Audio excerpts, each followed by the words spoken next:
Hai Tribuners, kita kembali lagi di acara Smart Gen. Seperti biasa, di sini kita telah kehadiran narasumber yang pastinya anak muda, keren, berprestasi, yang siap membagikan kisah inspiratifnya kepada kita semua. Bersama aku Risha, hari ini senang sekali Tribuners. Kita kedatangan tamu yang luar biasa ya, yang tentunya punya berbagai kisah inspiratif sehingga ia bisa menggapai juara 1 cerita inspiratif Pordinas UIN Suskaryau 2024. Telah hadir bersama kita di sini Farhan Alfadin Lubis. Halo Farhan. Halo Kak. Boleh sama Tribunersnya? Halo Tribuners. Semangat kali ya Tribuners ya. Ini kan Farhan kan menangnya Iya, itu juara 1 cerita inspiratif. Benar. Kira-kira kisah inspiratifnya apa? Nanti kita bakalan spill di sini ya Farhan ya. Boleh Kak. Tapi sebelum kita berbincang sama Farhan nih, kita ada video, kita saksikan dulu video yang berikut ini.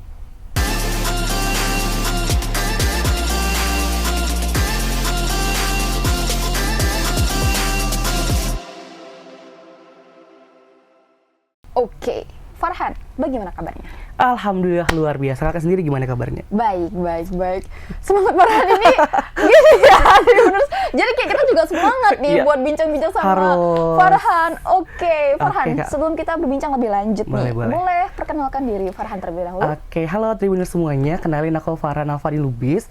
Kerap disapa Farhan. Saat ini merupakan mahasiswa di Universitas Sumatera Utara, tepatnya dari program studi ilmu komunikasi. Ya, saya ini semester 6 lah. Semester 6.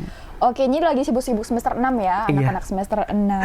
Oke, tadi menangnya itu cerita inspiratif ya, Farhan ya. Mungkin boleh dijelasin ke Tribuners dulu nih, kenapa nih sampai bisa menang cerita inspiratif? Apa sih kisah inspiratif yang Farhan miliki? Oke, jadi back ke cerita dari awal ya Kak. Oke, dari awal. Jadi Farhan merupakan penyintas kanker. Jadi di usia 9 tahun Farhan didiagnosa leukemia atau mungkin teman-teman semuanya kenalnya kanker darah. Jadi pada saat itu di tahun 2012 ya Kak, masih kelas 4 SD. Jadi Farhan didiagnosa kanker darah. Jadi ya di cerita inspiratif ini Farhan bawain itu cerita Farhan berjuang melawan penyakit ganas ini kronis yang mungkin semua orang tahu ya, kanker itu ditakuti ya. Jadi Farhan kemoterapi 2 tahun untuk melawan si kanker ini. Oke, ke awal nih kita. Kan Farhan di kelas 4 SD ya? Kelas 4 SD, diagnosanya. Bener. Nah, awalnya itu gimana kok sampai Farhan tuh didiagnosa? Pertamanya tuh Farhan tuh kayak sakitnya apa nih gitu? Oke, sebenarnya gejalanya nih Kak hampir sama demam-demam biasa. Jadi demam, terus pucat, ya lemas. Mungkin orang mikirnya kayak ya ini penyakit biasa lah ya kan. Kalau demam kan juga kita lemas juga kan kayak. Jadi awalnya, jadi ya demamnya ini demam tinggi sampai ke demam tinggi. Jadi kemudian orang tua bawa nih ke rumah sakit di daerah. Ya di daerah itu didiagnosa demam berdarah. DBD ya? Iya, DBD ya. Jadi mengharuskan transfusi darah kala itu 3 kantong kalau nggak salah ya. Jadi ya alhamdulillah 3 hari di rumah sakit dan darah juga sudah berada di angka normal. Ya alhamdulillah Farhan diperbolehkan untuk pulang. Tapi 1 bulan kemudian nih Kak, muncul gejala yang sama tapi jauh lebih parah dari sebelumnya. Jadi demamnya itu juga demam tinggi, terus juga tiba-tiba turun gitu, terus udah yang lemas banget, pokoknya bisa bilang nggak berdaya, kayak untuk bangkit aja itu udah nggak bisa. Jadi ya terus langsung karena emang mau dibawa ke rumah sakit juga kayaknya bisa dibilang sia-sia kan, karena kan juga kemarin udah yang sama DBD gitu kan, terus langsung aja dibawa ke dokter spesialis anak langsung. Karena masih anak-anak ya? Iya bener. Terus karena memang ngelihat kondisi Farhan yang emang udah selemas itu, jadi dokter menjadikan tuh langsung cek darah lagi. Jadi tanpa disangka nih Kak, anak-anak 9 tahun kemarin tuh Farhan HB-nya cuma 3,8, jadi sangat jauh dari angka normal. Jadi karena memang melihat hasil darah yang jauh banget itu, jadi dokter emang langsung nyaranin ini harus dibawa ke rumah sakit yang ada di Kota Medan. Jadi karena Farhan kebetulan dari Kota Rantau Prapat. Iya, Rantau Prapat. Jadi ya karena memang ya kita kan butuh biaya dan segala macam, jadi mungkin orang tua butuh pertimbangan. Jadi alhamdulillah keluarga juga dukung, jadi langsung dibawa ke Adam Malik, kebetulan di Rumah Sakit Umum Pusat Haji Adam Malik Medan. Tapi yang pas di Rantau Prapat itu belum ada diagnosa apapun ya? Diagnosanya cuma DBD doang, DBD. Tapi emang dokter di spesialis anak itu yang 1 bulan kemudian itu ketika melihat hasil darah 3,8 tadi rendah banget tuh, dokter langsung bilang ini tuh sangkaan leukemia gitu. Jadi emang dokter udah punya feeling yang kuat kalau ini tuh leukemia. Jadi dibawa ke Adam Malik nih benar saja gitu. Iya benar. Jadi lebih ekstrim lagi, lebih ekstrim. Tadi kan 3,8 kan Kak. Nggak sampai 24 jam kan sudah sampai di IGD di rumah sakit di Medan. Langsung cek darah lagi, yang tadinya 3,8 turun drastis lagi jadi 2,7. Jadi kan memang pertanyaan kan Kak, kemana darahnya istilahnya kan Kak, dalam waktu kurang dari 24 jam sedrastis itu turunnya. Jadi ya dokter juga di formnya itu juga ada buat sangkaan leukemia. Jadi emang udah feeling yang kuat lah gitu kalau Farhan dilihat dari gejala dan segala macam itu sangkaan leukemia. Terus yang tadinya di awal itu cuma transfusi 3 kantong Kak, ini harus transfusi 12 kantong darah. Dan alhamdulillah banyak orang baik yang mendonorkan darahnya kepada Farhan. Terima kasih orang baik. Terima kasih orang baik.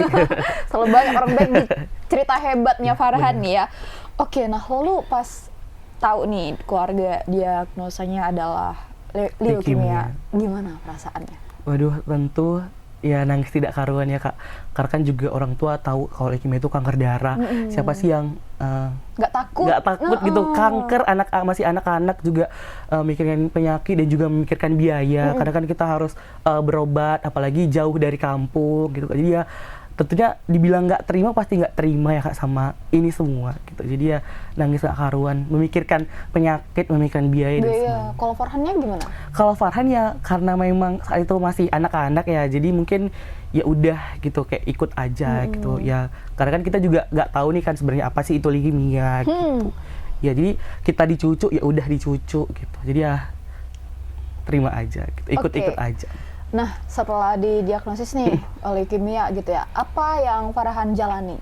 Ya, jadi karena diagnosis leukemia, jadi tentunya pengobatan satu-satunya itu kemoterapi. Jadi ya Farhan ketika sudah tegak hasil dan juga udah kembali normal ini Kak, darah tadi dan sebagainya, langsung melakukan kemoterapi. Jadi di awal itu kemoterapi itu seminggu sekali Kak. Jadi kita seminggu kemo di rumah sakit, kemudian pulang gitu. Jadi awalnya itu selama 4 bulan lamanya itu kemoterapi itu 1 minggu sekali gitu. Ya kemoterapi tentunya rambut rontok sampai botak. Ya mungkin teman-teman semua tahu ya kalau udah kita di kemo pasti rambut botak gitu. Jadi pengobatan yang dijalani itu kemoterapi, dan kemoterapi itu 2 tahun. Selama 2 tahun. Dan itu yang pas masih anak-anak gitu ya, masih SD ya? Iya benar Kak, masih SD. Nah itu Farhan gimana ngejalanin kemonya? Mungkin karena memang orang tua semangat, orang tua Farhan, jadi tentunya kita harus juga punya semangat yang jauh lebih kuat dari orang tua kita ya. Jadi mengikuti anjuran dokter, kemoterapi tepat waktu ya, walaupun memang putus sekolah selama 4 bulan karena kan kita kontrolnya seminggu sekali, intens, nggak ada putus. Oke, nah tapi ada rasa takut nggak sih pas kemo? Karena kan kemo di mata orang-orang umumnya itu kayak menakutkan, sakit itu. Gimana Farhan kemarin? Tentu takut ya Kak. Sebenarnya takutnya kan kita setiap 1 minggu sekali dicucu, disuntik, kayak bukan cuma infus tapi kita tiap minggu itu harus cek darah lagi. Tentunya takut untuk menjalaninya, jadi kayak tapi bukan sampai ke fase yang trauma gitu, tapi ya tetap takut gitu ya, karena kan satu minggu sekali kita intens bolak-balik ke rumah sakit gitu. Jatuhnya kayak udah rutinitas aja gitu ya. Oke, nah kalau sekarang gimana kondisinya Farhan? Alhamdulillah kondisi Farhan sudah bisa dibilang normal seperti teman-teman anak-anak pada umumnya, anak muda pada umumnya juga bisa beraktivitas ya selayaknya anak muda, bisa mengeksplorasi apapun gitu. Alhamdulillah. Nah ini kan Farhan juga udah kuliah gitu ya. Nah karena punya sesuatu yang istimewa ya, Farhan punya sakit gitu. Gimana Farhan melewati masa-masa SMP, SMA sampai dengan kuliah gitu? Ada nggak sih terhambat gitu? Tentunya bicara tentang hambatan, banyak banget hambatannya Kak, karena kita di diagnosis leukemia itu banyak pantangan makan. Jadi ya kalau kita bilang penyedap rasa itu nggak boleh, pemanis buatan, pengembang, pokoknya itu semua nggak boleh. Terus juga hambatannya ya tentu saja kita tidak bisa beraktivitas seperti teman-teman pada umumnya. Karena kan masih SD, kita lagi semangat-semangatnya untuk bermain, belajar, sekolah, kayaknya itu udah gembira banget ya Kak. Jadi ya itu hambatan banget, nggak bisa melakukan aktivitas karena nggak boleh capek. Nggak boleh capek. Jadi kalau capek takut nanti nggak bisa kemo, darahnya turun gitu, dia hambatan. Terus ya hambatan di lingkungan sosial juga, Farhan kena bully waktu SD juga. Ya jadi ya di tahun 2012 siapa sih Kak yang kanker gitu kan, orang kan pasti aneh gitu kan. Terus juga pada masa itu kan pakai masker, di tahun 2012 pakai masker itu orang ngeliat kayak Farhan tuh kayak monster, kayak anak-anak yang berbadan gemuk terus pakai masker. Jadi kayak orang ini ngelihat rambutnya juga botak, jadi kayak setiap di jalan tuh pasti orang ngelihat itu bukan yang ngelihat biasa. Jadi kayak ngelihatnya sampai kayak yang noleh gitu Kak, jadi kayak ngeliat monster gitu ya. Jadi sempat kena bully masker Farhan itu dilempar-lempar gitu sama kakak kelas, masih SD gitu. Jadi hambatannya banyak banget ya, pokoknya bicara tentang aktivitas itu hambatannya banyak banget ya. Kita tidak bisa beraktivitas apa yang seperti anak-anak pada umumnya. Oke.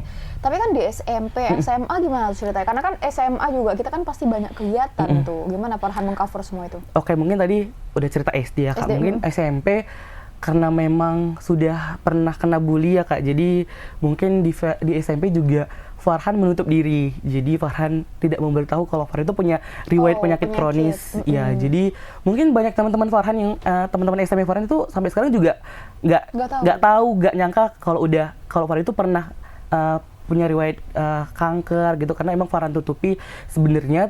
Ditutup itu karena takut terjadi hal yang sama waktu SMP dibully. Jadi ya SMP menutup diri sampai kemudian di SMA Farhan ngerasa kayak itu tuh kayaknya nggak bisa sih kita tutupi terus menerus. Jadi di SMP itu Farhan mulai membuka diri. Membuka dirinya sebenarnya simpel sih Kak. Jadi kayak ngasih tahu sama teman-teman kalau tuh Farhan punya riwayat penyakit kanker, Farhan tuh nggak boleh capek. Dan alhamdulillah juga di SMA karena kan kemoterapinya 2 tahun kan Kak, sudah selesai. Masuk SMP itu kemonya udah selesai, jadi tinggal kontrol rutin aja. Dan SMA lebih semangat lagi untuk mengeksplorasi kegiatan-kegiatan organisasi dan beberapa perlombaan. Jadi lebih semangat lagi untuk membuktikan kalau saya ini sebagai anak yang punya riwayat penyakit kronis juga bisa meraih prestasi seperti teman-teman pada umumnya gitu. Jadi lebih semangat lagi untuk belajar.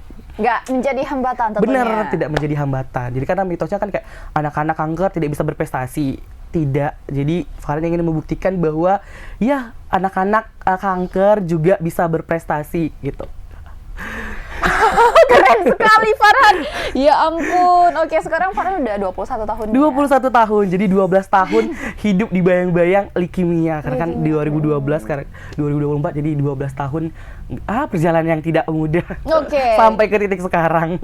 Nah, Farhan kan ini memiliki beberapa prestasi ya. Yang aku dapat ini tuh juara 3 kisah inspiratif PKMNI UBC Universitas Maliku Saleh itu di 2023 dan juga juara 1 cerita inspiratif Pordisnas UIN Suskarya 2024. Tentunya masih ada prestasi-prestasi lain. Nah, bagaimana Farhan menggapai itu semua?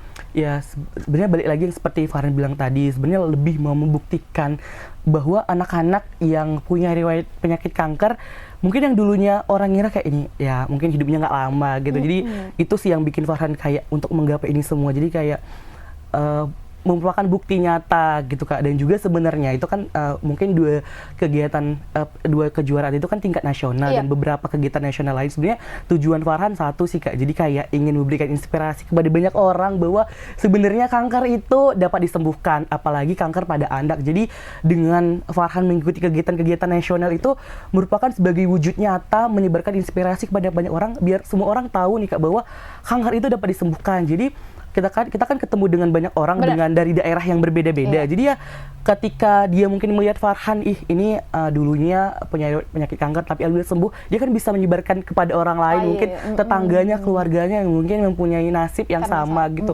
Karena beberapa kasus gitu Kak Farhan temukan di Kota Medan sendiri, mungkin banyak teman-teman atau adik-adik itu yang tidak melanjutkan pengobatan kemoterapi itu karena memang takut untuk di kemo, takut ya memikir yang aneh-aneh gitu Kak, takut ya amit-amit meninggal gitu karena kan ya orang pasti mikirnya kayak orang gitu kan Kak. Iya, jadi ya itu sih tujuan Farhan, kayak ingin menyebarkan inspirasi aja kepada banyak orang. Ternyata bukti nyata. Benar dan nggak seseram itu kalau kita memang semangat. Benar banget Kak. Baik. Dengar-dengar Farhan juga pernah ikut Paskibran ya, ada itunya. Oh, sebenarnya bukan skip sih Kak, bukan ikut tapi oke. sempat ikut latihan aja. Oh, latihan. Itu tadi balik lagi ke hambatan ya Kak, hambatan. Ya namanya anak SMP pengen explore, ikut-ikut kegiatan ya. Karena kan Farhan nggak boleh capek. Jadi orang tua tentunya nggak boleh, tapi Farhan tetap ikut. Jadi wah, pas latihan itu Kak, aduh ini boleh cerita, mungkin orang tua Farhan ini sebenarnya nggak tahu nih ceritanya, mungkin dibuka di sini. Jadi izinnya Eksklusif itu ya izinnya itu cuma untuk main ke rumah temen, ya belum pakaian yang latihan banget. Jadi semua itu ada di tas. Jadi ketika sampai di tempat rumahnya Farhan langsung berangkat ke sekolah untuk latihan. Tapi ujungnya ketahuan sih Kak, ujungnya ketahuan kalau Farhan ikut.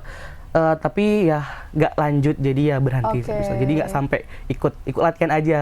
Ya sebenarnya bandel sih Kak, udah tahu nggak boleh capek tapi ya masih pengen ikutan. ikut. Iya. Itu ya orang tuanya Farhan jangan dimarahin. Nah sekarang ini kan lagi semester 6. Semester 6 bener Kak. Lagi sibuk apa sih? Kuliah seperti biasa, tiap hari kuliah, juga aktif di beberapa organisasi, terus juga saat ini aktif untuk kerelawanan kepedulian terhadap adik-adik pejuang kanker yang ada di Kota Medan. Jadi kita ada yayasan, namanya Yayasan Onkologi Anak Medan atau YOAM. Jadi di situ ada rumah singgah disediakan untuk teman-teman adik-adik pejuang kanker yang berada di luar Kota Medan. Jadi disediain rumah secara gratis. Mungkin Tribuners semua, mungkin ada saudaranya yang diagnosa kanker, mungkin bisa ke yayasan, karena kita welcome untuk adik-adik pejuang kanker yang berobat di Rumah Sakit Umum Pusat Haji Adam Malik Medan. Jadi disediain tempat tinggal dan juga bahan pokok itu secara gratis. Waduh, Masya Allah. Jadi di situ Farhan juga ketemu Aktif, sama iya, adik-adik iya yang Kak. Jadi gitu. memberikan motivasi kepada adik-adik pejuang kanker, nggak hanya adik-adiknya, tapi mungkin orang tuanya, karena kuncinya itu pasti di orang tua ya Kak. Jadi orang tua yang ngebawa anaknya ke rumah sakit, jadi juga memotivasi orang tua. Dan alhamdulillah sejauh ini orang tua tuh selalu senang ketika ketemu gitu kan, kayak mereka tuh lebih semangat lagi, kayak oh ternyata ada yang sembuh gitu. Karena kan kalau ngelihat yang sakit-sakit aja pasti sedih kan Kak rasanya. Jadi dengan hadirnya itu membangkitkan semangat orang tua juga untuk semakin semangat gitu, anaknya juga pasti bisa sembuh gitu. Baik. Nah, ini kan Farhan punya penyakit yang riwayat penyakit gitu kan. Gimana nih Farhan dalam menjaga kesehatan Farhan di tengah Farhan ini seorang anak kos loh Tribuners. Jadi kayak bukan berarti kita jadi nggak boleh kesini, nggak boleh kesini, tapi ini Farhan dia sanggup dan dia bisa gitu. Gimana Farhan menjalani hari-harinya? Gimana Farhan menjaga agar si kanker itu tidak bangun lagi?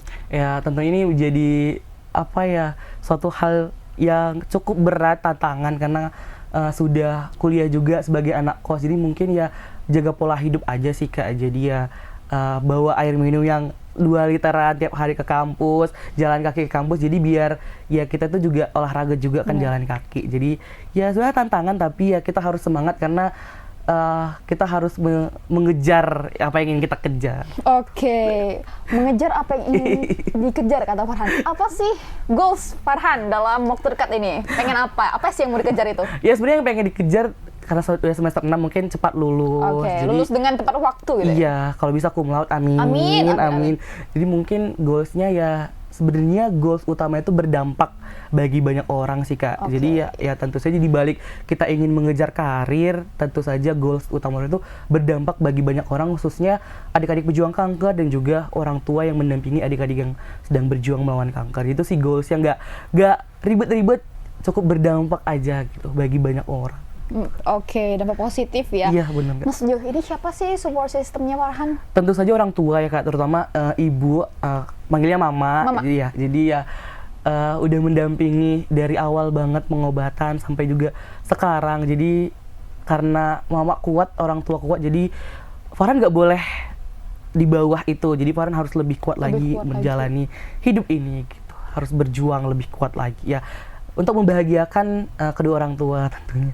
Oke, mungkin dalam kesempatan ini Farhan pengen ngucapin terima kasih sama orang tua. Iya, mungkin dalam kesempatan ini Farhan ngucapin terima kasih kepada orang tua yang berjuang sama-sama sama Farhan untuk bisa sampai ke titik ini. Merupakan perjuangan yang tidak mudah dilewati.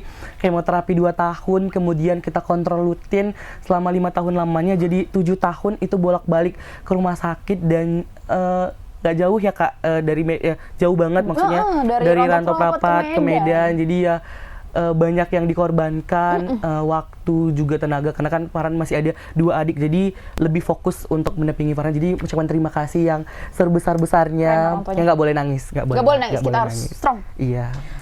Oke, nah ada nggak nih sosok yang menginspirasi Farhan? Sosok menginspirasi mungkin di balik yang berkaitan dengan kanker ini mungkin seluruh relawan yang ada di Yayasan Onkologi Anak Medan ya Kak. Jadi itu yang menginspirasi Farhan untuk tetap terus menyebarkan inspirasi juga kepada banyak orang. Jadi ya melihat teman-teman relawan ataupun ibu-ibu, kita manggilnya bunda yang ada di yayasan, kayak merelakan pekerjaan untuk hadir di setiap sesi anak-anak gitu Kak. Jadi ya itu yang membuat Farhan terinspirasi juga untuk bisa melakukan hal yang sama, menginspirasi banyak orang. Mungkin skup Farhan yang lebih luas lagi ya Kak. Kalau mungkin teman-teman relawan yang juga berfokus banget sama yang pejuang kanker, mungkin Farhan lebih ke orang luas. Jadi kayak biar semua orang tahu bahwa kanker itu dapat disembuhkan, jangan takut sama yang namanya kanker. Kita juga harus bisa melawan. Jadi ya relawan-relawan yang ada di Yayasan Farhan mungkin yang menjadi inspirasi Farhan untuk harus terus semangat. Sampai mungkin selain orang tua ya Kak, selain orang tua. Iya. Jadi itu intinya Tribuners, kita harus semangat. Iya. Pokoknya harus semangat. Oke, terakhir Farhan, sebelum kita menutup Smart Gen pada hari ini, boleh dikasih mungkin semangatnya dibagikan kepada Tribuners sekalian, mungkin yang sama nih punya leukemia atau penyakit-penyakit lainnya untuk tetap semangat agar bisa sembuh. Oke, jadi buat untuk adik-adik pejuang kanker yang ada di Kota Medan dan mungkin di masyarakat seluruh Indonesia dan juga orang tua pasien juga harus terus semangat menjalani pengobatan. Jadi pesan Farhan harus rutin menjalani pengobatan. Jadi jangan sampai telat kontrol kemoterapinya, dan juga jangan lupa untuk terus menjaga pola makannya, kesehatannya dan sebagainya, biar banyak Farhan-Farhan yang lain di luar sana. Gitu. Aduh, keren sekali Tribuners ya. Jadi memang semangatnya kayak Farhan ini yang patut diapresiasi dan kita contoh ya Tribuners ya. Karena kalau kita udah lahir nih ke dunia, kita tuh udah dibebankan dengan kamu tuh harus punya semangat yang kuat gitu. Apapun kondisinya kita harus tetap semangat. Gak ada yang bisa menghalangi gitu ya. Oke Tribuners, itu dia ya kisah inspiratifnya Farhan yang tentunya buat kita semua terkesima ya, dan semoga aja bisa menginspirasi Tribuners sekalian. Terima kasih banyak Farhan. Terima kasih Kak. Aku ya Allah speechless sama Farhan ini. Makasih banyak udah meluangkan waktunya, udah mau membagikan kisah inspiratifnya kepada Tribuners, dan terima kasih juga nih buat Tribuners yang udah nontonin sampai akhir. Jangan lupa saksikan Smart Gen setiap hari Minggu jam 5 sore di YouTube dan juga Facebooknya Tribun Medan. Kalau begitu aku Risha, Farhan dan juga kru yang bertugas pamit undur diri. Bye Tribuners.